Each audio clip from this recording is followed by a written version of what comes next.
Hi, everybody. This is Sam Hurd, President of Data Integrity Services, located down here in Central Florida. Data Integrity Services, we're a MSP, MSSP, and we focus within the cybersecurity vertical, if you will, standardizing all of our focus, if you will, standardizing everything on the Sophos stack. We like to call it the Sophos cybersecurity stack, from firewalls, endpoint protection, email protection, switches, access points, everything.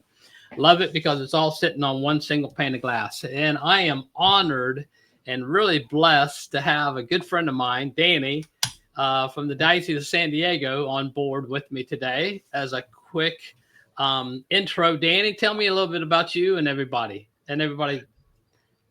Hi, Sam. How you doing? Hi, everyone. My name's Danny Nuñes. I am the director for the Office of Information Technology for the Diocese of San Diego. The Diocese of San Diego has 90-odd parishes, schools. Here at our pastoral center, we support 100-odd users, and we run a Microsoft environment, Teams for telephony, SharePoint, on-prem, Azure AD.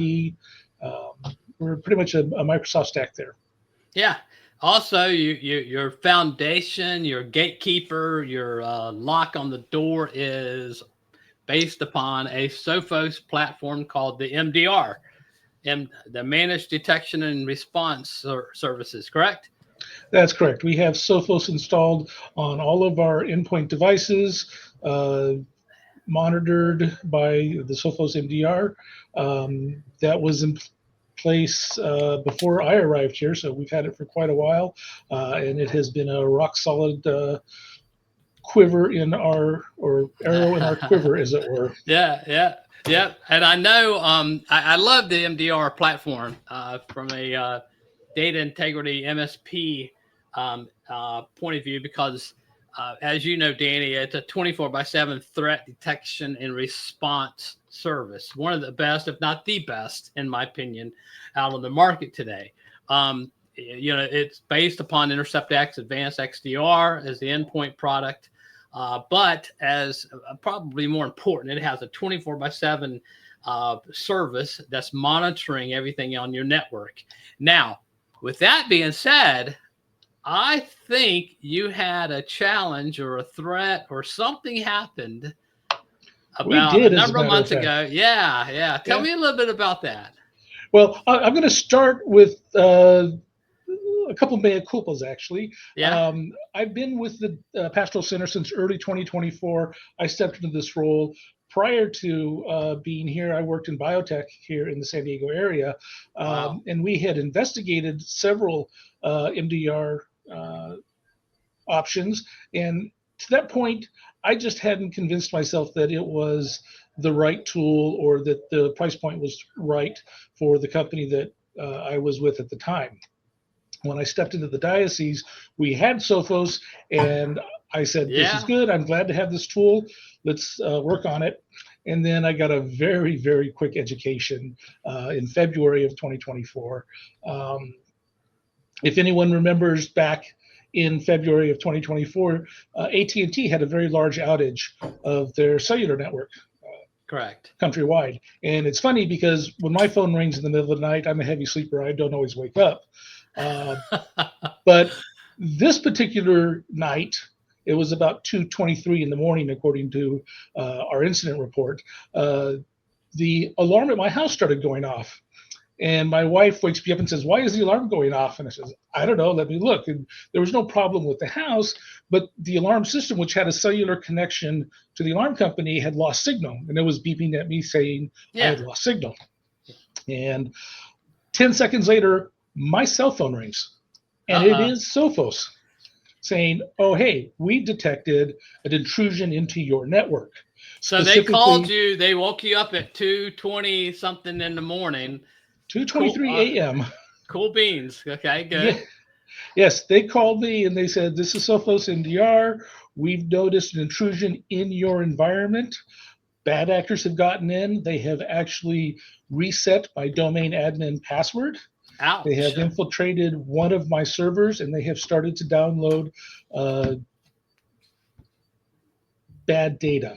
We'll call it bad data for now. So I said, "Oh, that's not a good thing." That's not a good as I thing. could at 2 a.m. But Sophos said, according to our procedures and protocols, we have disabled the domain admin account, and we have disabled the server. We have taken the server offline that has been affected.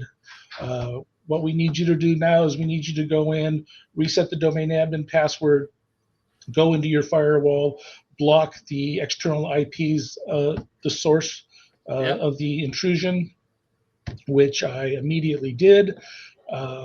We took the server that had been taken offline by Sophos. We actually scrubbed it out of our virtual Nutanix environment, restored it from a backup. Our total IT interruption was probably about 6 hours of work to recover. End users recognized absolutely zero downtime. No one knew what happened. They came in the next morning, the world was working exactly as it was supposed to be working.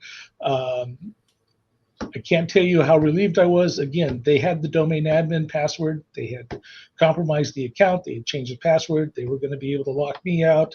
Wow. There was a lot that could have happened, but Sophos, like I said, they detected it. Their tools alerted their NOC. Their NOC contacted me right away, and they had it shut down, and we had this managed, and I have been a convert ever since. And I have actually proselytized this back to my former biotech colleagues and said, look, here's what's happened to me. Yeah. It's worth every dime. Yeah. Yeah. I like the fact that again, you have a 24/7 secondary set of eyes monitoring your network. And at 2 o'clock in the morning, heavy sleep or whatever, they're taking proactive steps to remediate a threat. On top of that, one of the cool things that Sophos does is they bring to the table is a $1 million breach warranty policy.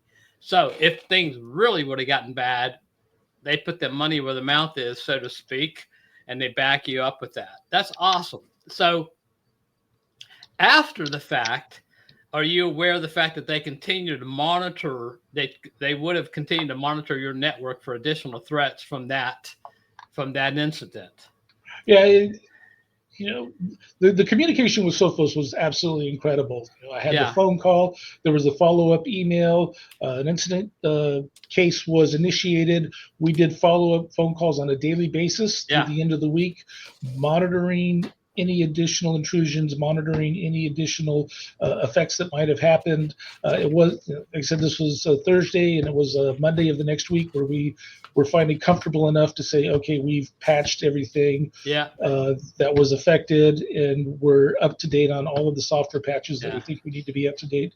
But again, there was continual communications with Sophos. There was a case manager assigned to it.